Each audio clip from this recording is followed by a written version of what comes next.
Ahí está. Querido. Hoy igual no se puso tan tímido, hoy se la bancó, muy bien. ¿Cómo estás, Lucy? Gracias, Pichetto, te quiero. ¿Cómo estás, querido? Encantada de... Nunca nos vimos, ¿no? No. Primera vez en este programa. Sí. Para, tengo un tape buenísimo que lo vi hoy, que están todos bardeando cómo lavaron guita, no, ¿cómo es lo que hizo? Fugaron guita. Es un tape que encontré hoy y dije, justo arranca él, vamos a ponernos para hablar de la deuda, del campo. Y aparte estás como al frente de tu partido un poco, ¿no? En un punto estás como... Bueno, han habido varios temas de índole económica que me han puesto un poco a liderar esos temas. Míralo, contento. A Luciano Laspina. Es falso. Pero qué pelotudez. Sí. Cristina se la fugó toda. Los que son parte del gobierno más corrupto que más afanaron en la historia de la Argentina, ¿se animan a decir que durante el gobierno de Macri se la fugaron toda? Los fondos que llegaron del Fondo Monetario Internacional, precisamente, se utilizaron para pagar vencimientos de deuda, de los cuales gran parte venían del gobierno de Cristina Fernández de Kirchner. Esto es lo que el verso que quiere instalar el kirchnerismo. Ya quedó demostrado hace poquito el tema de la deuda, que ellos se están endeudando más que nosotros, que la plata esa se usó para pagar deuda vieja y para pagar déficit fiscal. O sea, dejemos de joder con se la fugaron todas. Basta de chamullo.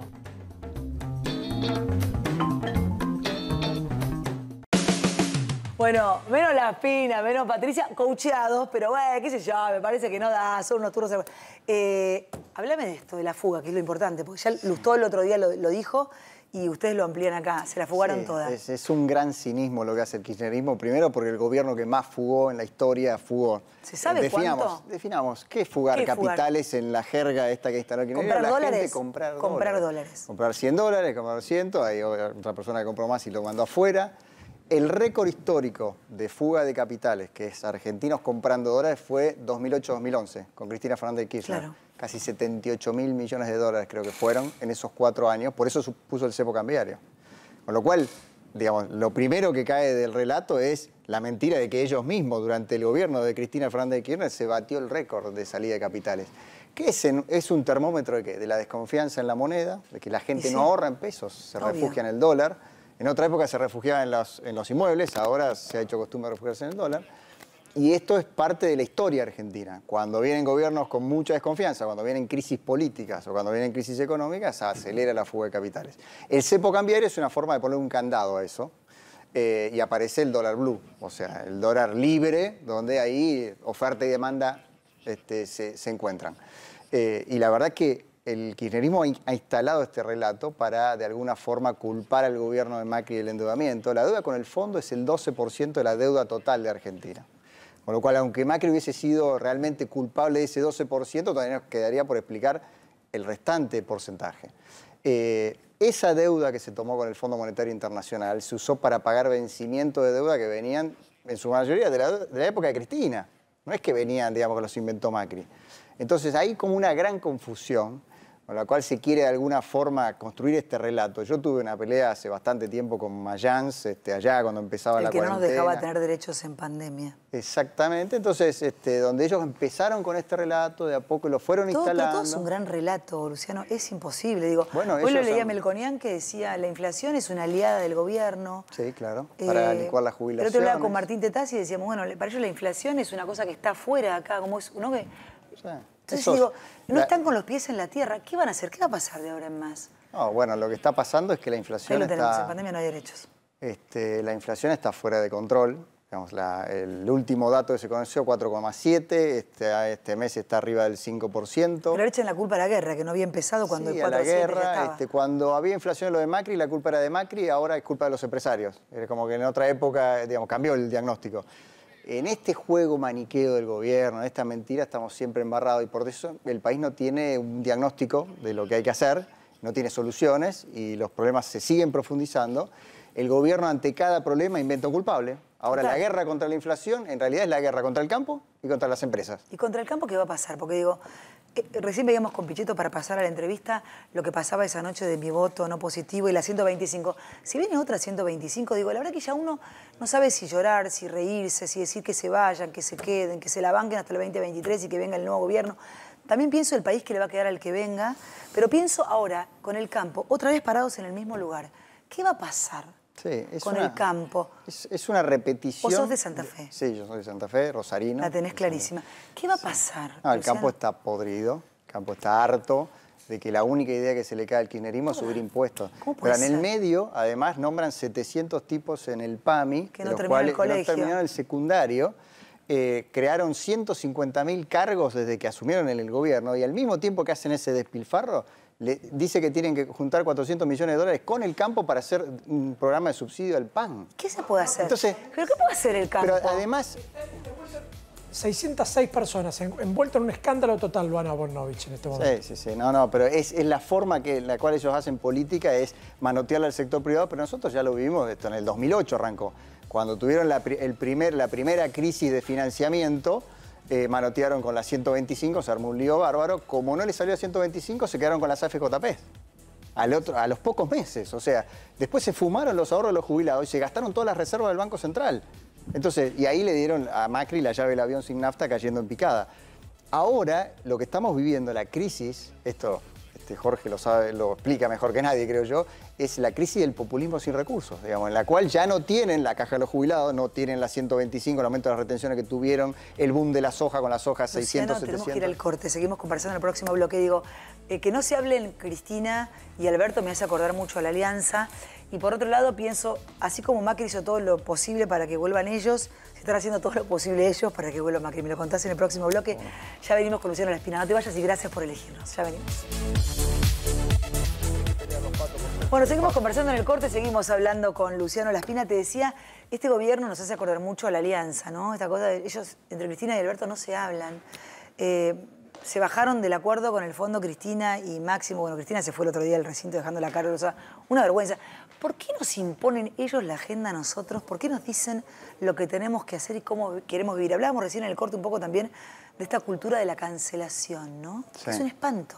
Sí, bueno, el kirchnerismo no tiene fin. Lo que ha hecho en los últimos años es ganarnos el debate cultural, la batalla cultural. ¿Cómo se remonta ahora? Bueno, han sido muy buenos en eso, en instalar relatos, en visiones, en repetir, en agredir al que piensa distinto, al que no compartía una banderita, matarlo. Me parece que en eso hemos aprendido mucho los argentinos, y los que no pensamos igual ahora nos animamos a decirlo, como vos, que con mucha valentía has planteado temas que son políticamente incorrectos, reflejando lo que es la mayoría del pensamiento de los argentinos en muchos casos, que no están subidos a esa moda progresista que a veces nos lleva puestos, sin saber a dónde vamos, y los argentinos quieren otra cosa. Bueno, el kirchnerismo ha instalado relatos sistemáticamente, lo ha logrado. Bueno, ahora creo que hay una nueva Argentina en la cual muchos se animan a hablar, cosa que antes no pasaba, porque había un miedo a una autocensura de pisar el palito de la incorrección política, de decir las cosas. Dar un ejemplo de mi propia... Nosotros hablamos no hablamos de ajuste fiscal, de corregir las cuentas públicas, porque teníamos que buscar algún eufemismo, ver cómo lo hacíamos. Es decir, escúchame, equilibrar gasto con ingreso como en tu casa. Bueno, nosotros mismos nos autocensuraban porque nos decían ajustadores. Hace 10 años que la economía que los argentinos están en ajuste, la pobreza en 40, la inflación en 60, y dicen que equilibrar las cuentas públicas es ajustar. Bueno, de esta locura del relato por la cual no se puede hablar con la verdad, porque el gobierno te lleva siempre a una confusión, a una caricatura de la realidad, es la que tenemos que salir. Porque si no podemos salir y construir una visión realista, no vamos a encontrar soluciones y no vamos a poder transformar la Argentina. Estaba pensando en esto que decíamos de la cancelación y después va a contarnos en el próximo bloque algo que tiene que ver con Malvinas y con Miriam Lewin. Digo, no se puede ser políticamente incorrecto, pero ¿cuál es la corrección de ellos? Mentirnos. Sí, no. Decirnos, no va a haber ajuste, hay ajuste. ¿No? Digo, más si puede, o sea, bueno, no se puede creer. Lo que vos mostrabas recién con Victoria Donda como censor ahí de lo que se puede y no se puede decir. Pero aparte no tienen altura moral para decirnos tampoco lo que pueden decir. Si fueran impolutos, te digo, bueno, Donda me va a dar clases de moral. Alberto, Cristina. Digo, preguntarle a la mujer que trabajaba en la casa de Donda. Digo, ¿por qué hay un sector de la población que te dice como Pablo Echarri, si supiera que son chorros y que robaron, igual los votaría? ¿Cuál es el mensaje? Porque yo puedo decir, bueno, me encanta Cristina. Ahora, cuando me entero que robó, no puedo pensarlo. ¿Me lo contestás en el próximo bloque? Bueno.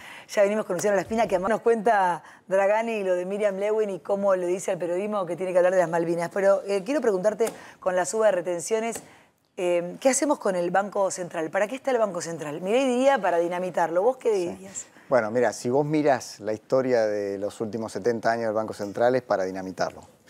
Pero, sin embargo...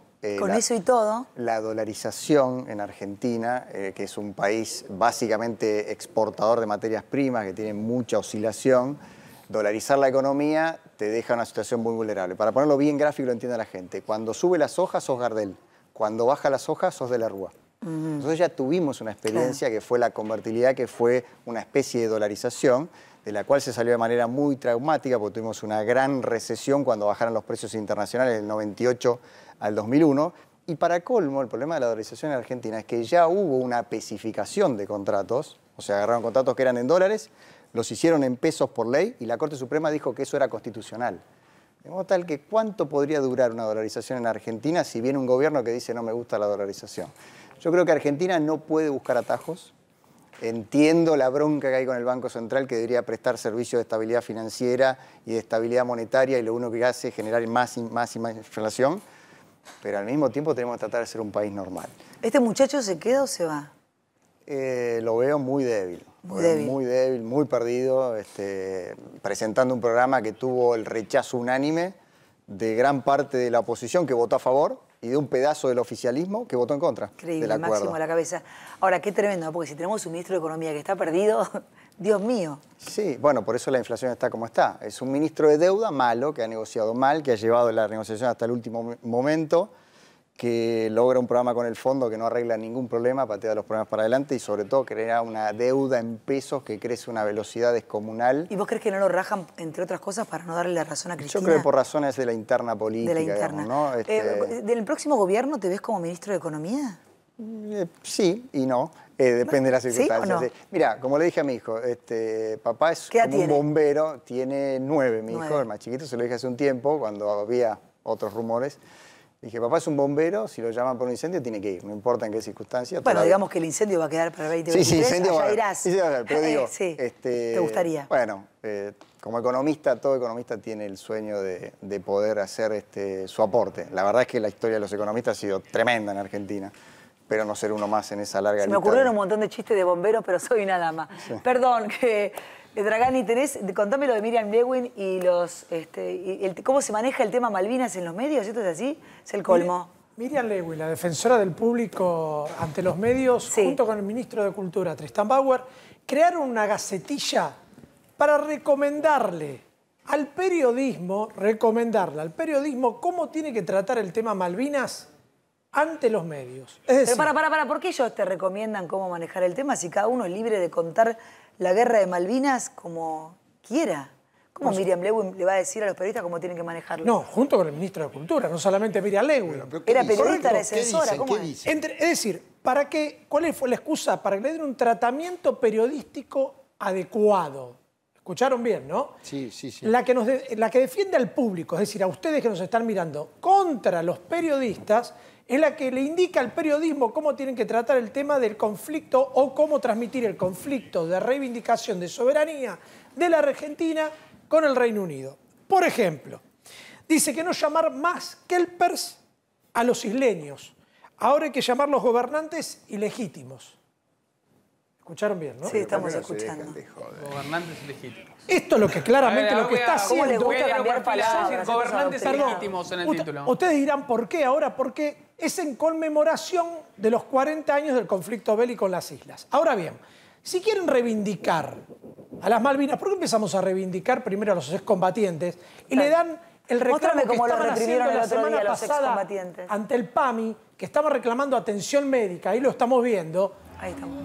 Y Luana Volnovich, en vez de nombrar gente en forma arbitraria y además violentando las normas del Estado, que dice que tiene que tener el secundario completo, tomaron 206 personas sin tener el secundario completo. Ahora, son una vergüenza. ¿Qué pensás de esta cultura de la cancelación o de esta cultura de adoctrinamiento? ¿Cómo me van a venir contra mí? ¿Cómo tengo que contar la guerra de Malvinas a 40 años? ¿Pero quiénes son? Bueno, además yo estuve con los soldados de Malvinas. Lewin, vos seguramente no. No, primero con los héroes de Malvinas no hay que meterse porque digamos, debe ser lo mejor que tenemos en la Argentina. Es un patrimonio nacional.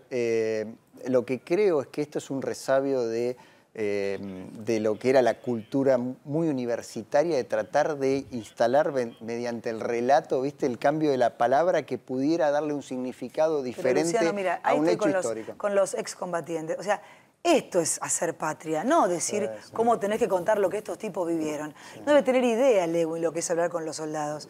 Se están matando dentro de Juntos por el Cambio para ver quién es el candidato a presidente. ¿Tienen idea que se están peleando tipo el baile de la silla para ver quién agarra la bomba? O sea, es psycho, se están matándose entre ellos para ver a quién le explota la bomba, porque lo que vaya a pasar de acá al 2023 es una locura. ¿Con qué se van a encontrar cuando lleguen, si es que realmente son gobierno?